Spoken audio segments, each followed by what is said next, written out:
מאמי, קח אותו בבקשה אתה היום לפעוטון, אני מאחרת לעבודה.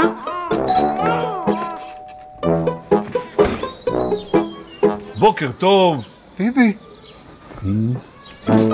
רגע, מה, אתה באת לעשות לנו פה ביביסיטר 2? ביביסיטר 0 עד 3. איפה העולל? איפה? אתה תשמור לי על הילד? תכלס בכיף, בגן הפרטי זה יוצא לי כמעט חצי משכורת. לכן זה יהיה בחינם, מגיל 0 עד 3. וואי, איך אתה עושה את זה? כי כבר עשיתי את זה. בממשלה הקודמת שלי העברנו חינוך חינם מגיל 3 עד 5. גם אז היה מי שבכה.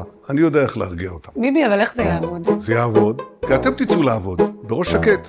זה נהדר לכם, נהדר למדינה. תשמע, זה לא דבר פעוט. זה הדבר, ולכל פה. טוב, עכשיו זה השלב שאתה אומר לנו להצביע לליכוד. אתם יכולים להצביע למי שאתם רוצים. אתם יכולים להצביע ללפיד. אתם יכולים להצביע לגנץ.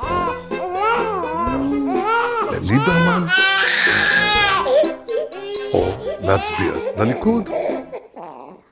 ל4 שנים טובות ויציבות, שנוכל להביא את התוכנית הכלכלית שלנו, כולל חינוך חינם מגיל 0 עד 3.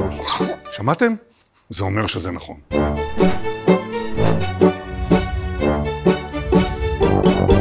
ויש יחס חוב תוצר שמגלם את סך כל המאזן של הכלכלה הישראלית. לילה טוב חמודים, זה תמיד עובד.